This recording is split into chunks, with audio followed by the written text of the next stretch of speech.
big man! Oh, it's pretty! It's so pretty!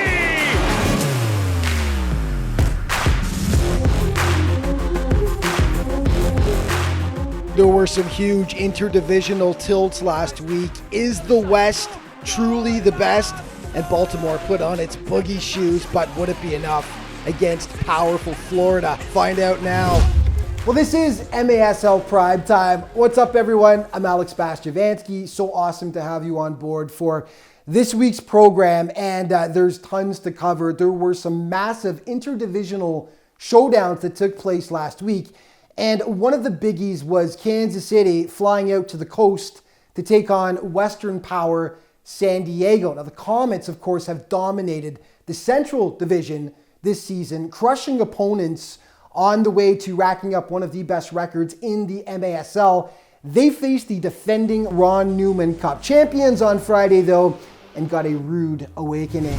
Now, some kinks had already started to show in KC's armor before this game. They had lost 2 of their last 3, but were hoping to get back on track, but San Diego was ready for the challenge, although it is the Comets that strike first. It's a weird one. The shot by Lucas D'Souza deflects off Christian Gutierrez and goes in. Nothing keeper Boris Pardo can do about that. The Sockers hit back, though. Tavoy Morgan has scored some absolute beauties this season. That is not one of them. He doesn't care a lick, though. That tied it up 1-1. Back come the Comets on the power play. Tic-tac-toe passing. Rian Marquez with the tally. That is as good as things got for KC in this one, though. The Sockers would reel off 7 straight goals. Brandon Escoto right there. It was actually just a 2-2 game at the break, but it was a slaughter in the second half. Leo!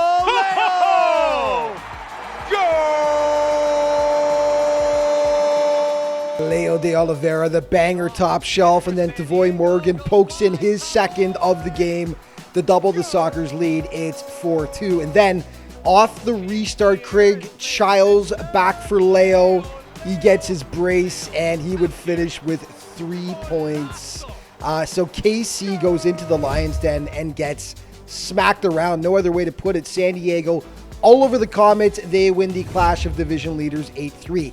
KC trying to get back on track against Ontario 2 days later. We pick it up with the game tied 2-2 in the second. Ray Lee puts the Comets back on top. They led 3-2. Then Ontario coughing it up. Ali Sadal says, thank you very much. KC was looking good, up 4-2. That's when the wheels fall off, though.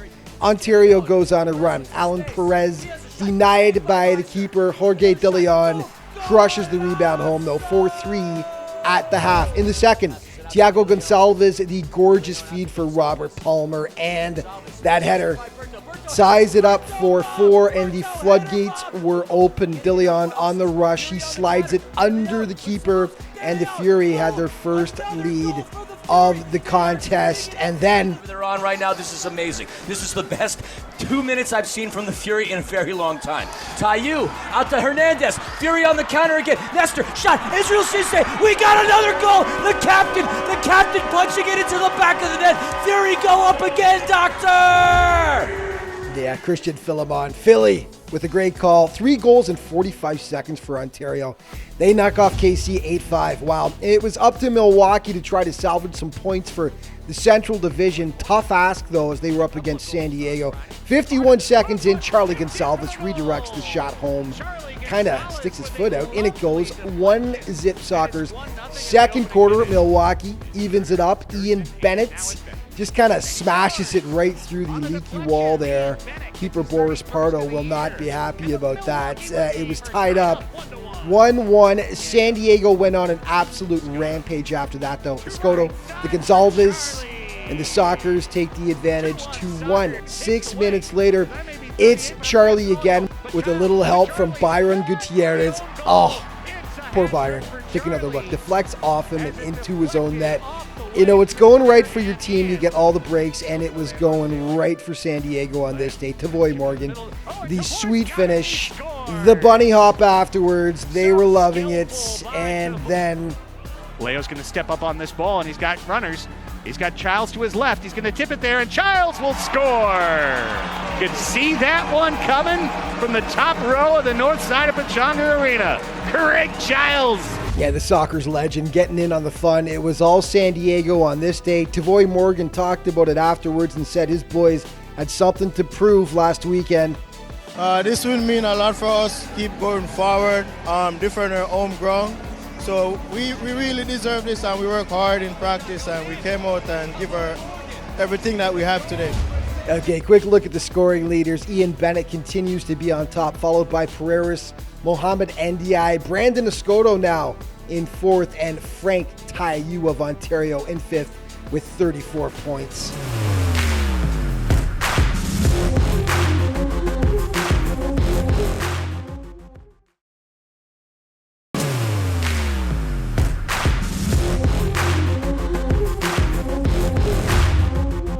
Welcome back to MASL Primetime, everyone. So a couple of weeks ago, Florida faced Dallas in what turned out to be one of the best games of the season so far. The Sidekicks won the contest in a shootout, which turned out to be just the second time all season that the Tropics have lost a game, and it left the Floridians in a rather foul mood. They were looking for redemption against Baltimore last Saturday. And it was a festive atmosphere at Sekou Arena as the Blast was celebrating its 40th anniversary.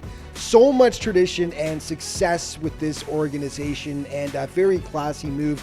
They brought back players from teams of the past, honored them on the floor in front of a big crowd, and we'll talk more about the celebrations in just a bit. But the home side, they were pumped. They came flying out of the gate. Adriano Dos Santos makes it 1-zip 329 into the contest.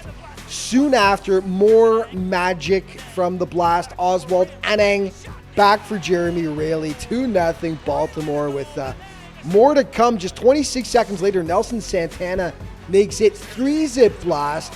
And yeah, the party was on. The home crowd absolutely loving it, but you can just never count Florida out. Second half, down 4-2. Chad Vandergriff using his head to cut the deficit to a single goal. And then watch the dummy by Drew Ruggles coming up right there. Throws off keeper William Van Zela. Ricardo Carvalho gets the tally. In the fourth, Baltimore trailing 6-5 at this point. Santana getting down, putting on his boogie shoes. All tied up again, but then heartbreaking stuff. Van Zela, who has just been so good for the Blast this season, loses the handle on the ball. The Tropics pounce.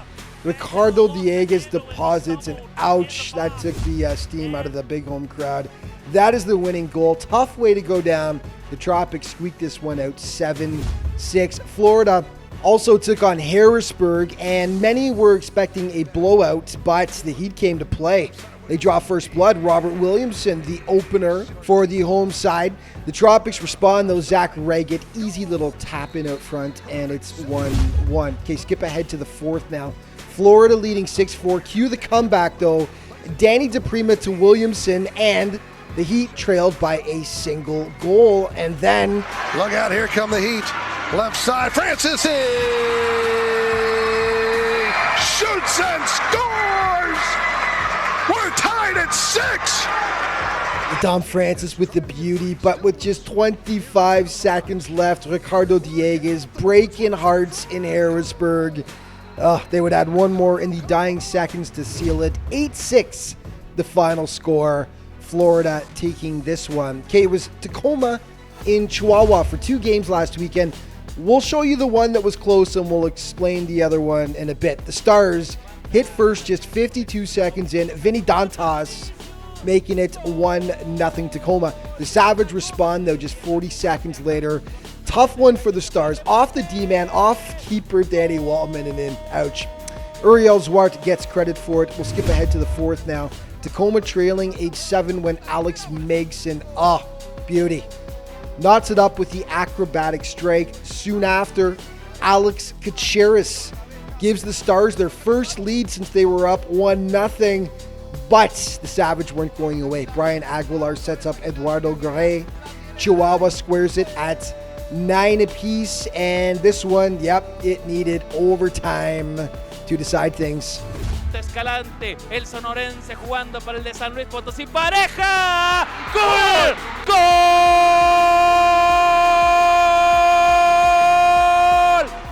Jorge Rios playing hero for the Savage. They win it in OT 10-9.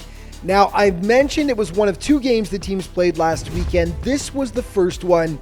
We will spare you the carnage of the highlights for now. 21-9 the final score. We've got Tacoma play-by-play man Andrew Harvey on the show later to break down what went wrong for the Stars in that one. Okay, one more in this segment. Utica faced Baltimore in an East Division showdown. The Blast draw first blood. Lucas Roque finding the back of the net with the pretty shot right there. And the home side goes up 1-0, but Utica would equalize a minute later. Nice passing by the Blues. Tim Goldman setting up Nate Bordeaux, and it's a 1-1. Baltimore reeled off three straight, though. Tony Donatelli threads the pass for Adriano Dos Santos, and the Blast retake the advantage. 3 minutes later, it's Donatelli on the receiving end of the pass this time.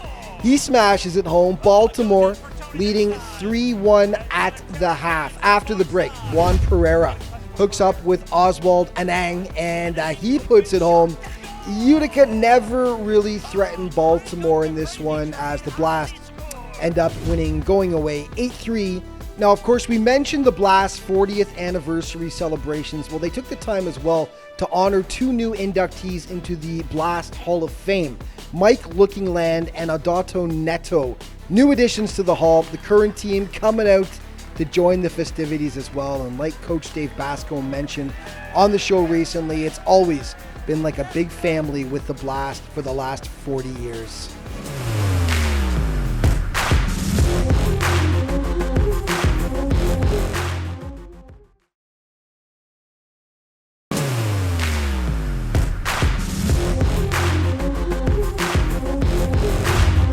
Welcome back to MASL Primetime, everyone. Joining me today for the studio chat is the play-by-play man for the Tacoma Stars, Andrew Harvey.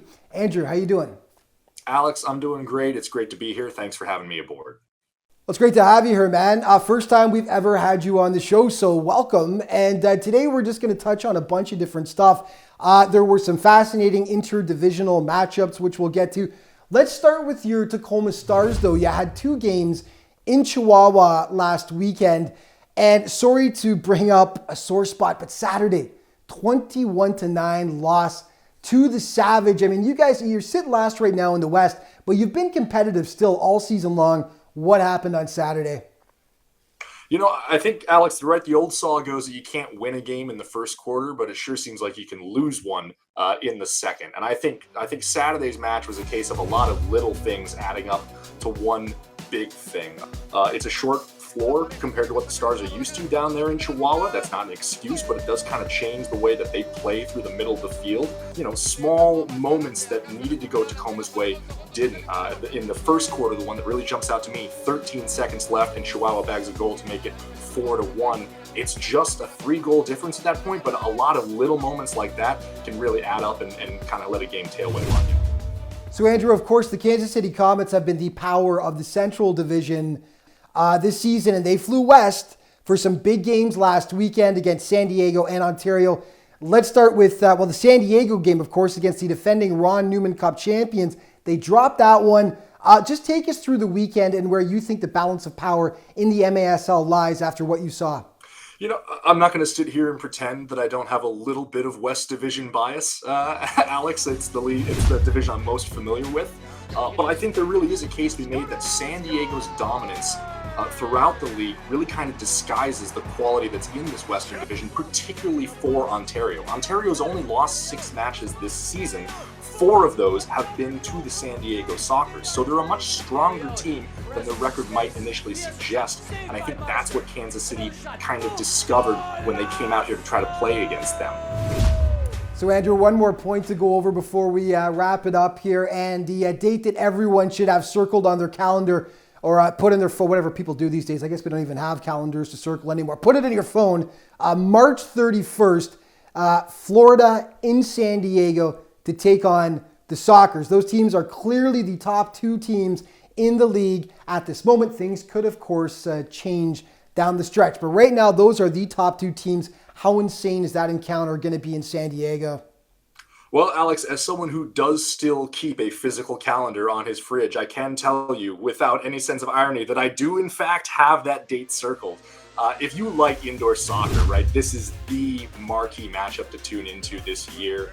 It's everybody loves a good heavyweight clash, and this is what it is. San Diego, who I just mentioned, plus 61 on the year. Florida right now, plus 57. I don't feel like it's hyperbolic to suggest this might be a preview for a series of matches that'll be played later in the year with the Ron Newman Cup on the line. So I know I'll be tuning in, and I expect pretty much anyone who is watching this, they really ought to jump on as well.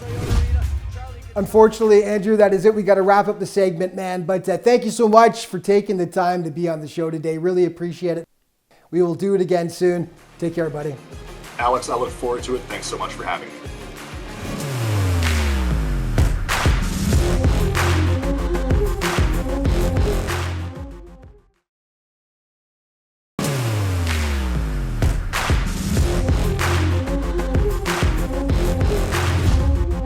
Welcome back to MASL Primetime, everybody. One team that really needed to bounce back last weekend was St. Louis. And after a promising start to the season, the Ambush had lost 6 straight contests and sat last in the Central Division when they hosted Dallas last Sunday. A win was absolutely essential for St. Louis. The question was, could they actually pull it off? Now, of course, Dallas was coming off its huge win over the powerful Florida Tropics the week before. We pick it up in the third quarter here. Dallas leading 6-5 when Felipe de Souza, beauty of a goal, that gave them a bit of a cushion too, but the Ambush got one back, and then Vadim Kojakov takes matters into his own hands, or feet, I guess we should say. He crushes that one past Juan Gamboa. All tied up 7-7. Back and forth they went. It's de Souza again, though, breaking bottles. The Sidekicks leading 7-6 with under 2 minutes left, but with just 43 seconds remaining. JT Thomas hits Lucas Almeida. It is tied. These guys needed a shootout to decide things. This was the only save made, and it was huge. Tito Favela on de Souza. Huge stop, so it came down to this. Here comes Walls. Takes it to the top of the arc, steps by Gamboa into the open net. Tony Walls, Ambush, victorious 9-8. And Joey Zanaboni with the call, and that is a huge win for the Ambush as they snap their 6-game losing streak. Okay, 2 other teams really needing a W hooked up. Utica visiting Harrisburg. The Blues notched the game's first goal. Domenico Vitali taking it off the boards and depositing. Down 2-0, Dom Francis, though, gets the Heat on the board with the sweet one-timer. Utica always managed to keep it just out of reach, though. Ronaldinho Diniz makes it a 2-goal bulge once again. In the second quarter, they add to it. Tim Goldman using the boards beautifully to get it back for Nate Bordeaux. 4-1 UCFC. Harrisburg tried its best to get level. David Milor pokes it in to draw the Heat back to within 2 goals. But they would never get any closer than that as Utica gets the win. It's so craved, just its second W in its last 11 games. Okay, Utica actually faced Baltimore twice last week. This was their home game, and they get off to a great start. 2:28 in, Christian Segura notches it, and the big crowd absolutely loving it. Back comes Baltimore, though. Tony Donatelli considering his options and says, nah, I'll do it myself. That makes it 1-1. And then the big man back at it soon after. Just clinical when he gets in the open. Baltimore up 2-1. Segura with the massive response for Utica right there, though. He tattoos the free kick to knot things up again. But these mistakes were just killer. Andrew Coughlin, turning it over. Donatos Mello unwraps the gift, and ouch. That made it 3-2. Baltimore would ultimately pull away in the end. They take this one by a 9-5 final score. Okay, primetime players for last week, and Tavoy Morgan of the San Diego Sockers is your offensive player of the week. He was huge in those 2 wins for the Sockers. 7 goals, 1 assist, and he was bunny hopping all over his opponents. And it was a San Diego sweep as Boris Pardo, the keeper for San Diego, takes the defensive player of the Week honors in those wins over Kansas City and Milwaukee. 18 saves, 4 goals against, that was it, as he was absolutely massive last week for San Diego. Plays of the Week now. Chip, Donatelli in front, shot, goal! Who else? Nelson Santana, his second power play goal of the game. Getting scoring opportunities. Here comes Pereira in front, goal! El arquero viene otra vez Miller, el disparo, golazo. Gol! To De Souza, back up top, Brown, De Souza outside, gets a shot off and he bangs it top shelf with the left foot. It's played to the corner to Childs. Leo! Here comes Walls, takes it to the top of the arc, steps by Gamboa into the open net. Tony Walls, ambush, victorious 9-8. David wants to get him kind of an alternate shift here tonight. Here's good back heel, Dos Santos, a shot and a goal! Outning! That last one. Look out, here come the Heat. Left side, Francis shoots and scores! Collison la manda, vea media vuelta, tijera, golazo. Gol! Piscotto. To right side for Charlie. 2-1 Sockers. This is amazing. This is the best 2 minutes I've seen from the Fury in a very long time. Tayu out to Hernandez. Fury on the counter again. Nestor, shot. Israel Cisse. We got another goal. The captain punching it into the back of the net. Fury go up again, Doctor. And that is going to wrap it up for this week's show. We are all out of time, but just a reminder, your go-to for all the latest MASL news, statistics, great feature stories as well. For all of that, head to the league's different social media outlets. Thank you so much for watching. We'll see you next week.